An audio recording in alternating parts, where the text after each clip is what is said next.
So, today we're going to dive into a phenomenon that's shaping our world in ways we barely ever talk about, the rule of the elderly. And this isn't just a story about demographics, about people getting older. As we're about to see, it's really a story about power. That quote right there, it sets the stage for everything we're about to talk about.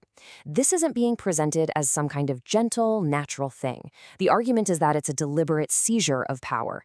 I mean, that's a pretty bold claim. So let's dig in and unpack the evidence behind it. Okay, so first things first, what are we even talking about here?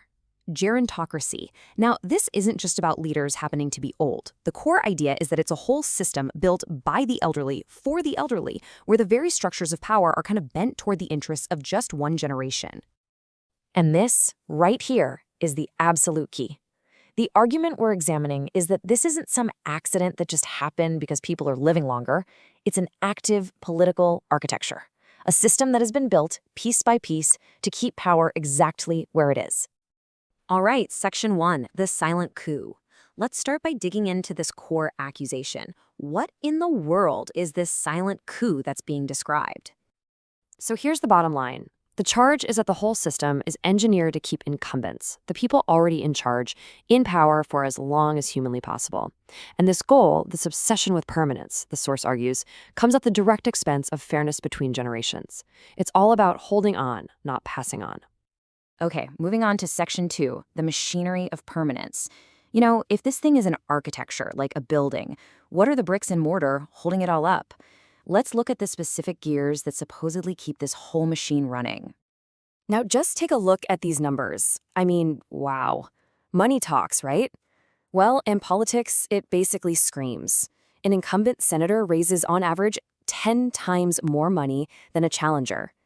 The material we're looking at suggests this creates a financial firewall, an almost unbeatable wall of cash that protects the established older politician from any new and often younger competition.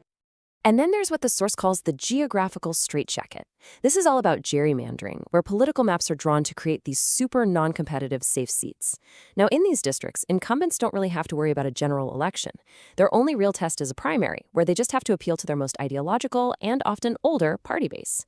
It's a brilliant illustration of how real competition and the accountability that comes with it is literally engineered out of the system. So what happens when the local watchdog just disappears? Well, since 2005, a quarter of all local newspapers in the U.S. have vanished. They're just gone. These so-called news deserts create this huge accountability vacuum, which lets incumbents operate with way less scrutiny and makes it even tougher for a challenger to get their message out. And finally, there's this really powerful cultural element to it all. The source calls it the emperor's new clothes dynamic. We see public figures in their 80s showing what appear to be clear signs of age-related cognitive issues. But the system around them, their staff, their colleagues, even the media, often pretends not to notice. It's this cultural tendency to just equate being old with being wise and to avoid those really difficult conversations about fitness for office that provides another crucial layer of protection for the whole system.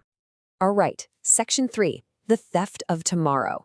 So we've looked at the accusation, we've seen the machinery, but what's the damage? Well, the outcome is framed in some pretty stark terms, as a theft of the future itself.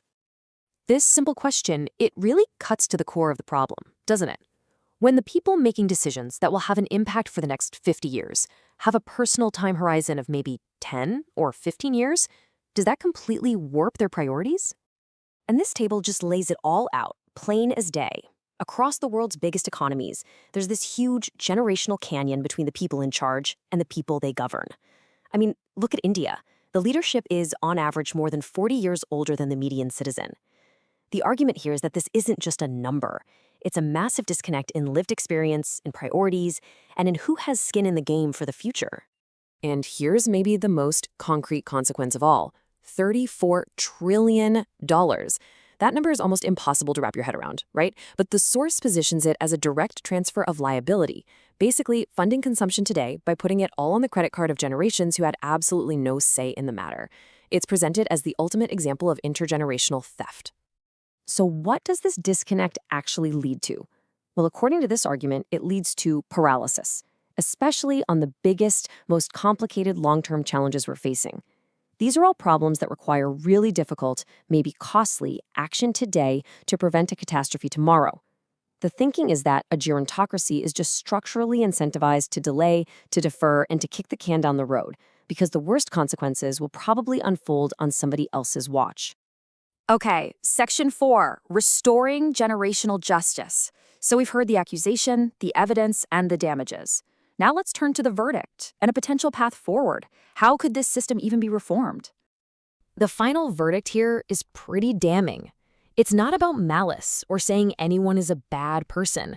It's about a failure of the most basic duty of any leadership generation: stewardship. That responsibility to leave things better, or at the very least not significantly worse, for the people who come next. So, what's the fix? Well, a three-pronged approach is proposed. First, big constitutional changes, like term limits or even age limits, to force turnover. Second, electoral reforms, to bring back real competition, things like independent redistricting. And third, institutional changes that actually guarantee a youth voice through ideas like youth quotas or citizens' assemblies. And this quote, wow, it really brings it all home. It kind of reframes the whole issue, doesn't it? It's not just about politics anymore. It's about collective belief. Is a society that refuses to pass the torch also one that has, on some level, just lost faith in what comes next? And that leaves us with this final, really crucial question. What is a generation's legacy really about? Is it measured by what that generation builds up and holds on to for itself? Or is it measured by what it courageously and gracefully passes on to the next? It's a question that really gets to the very core of our social contract.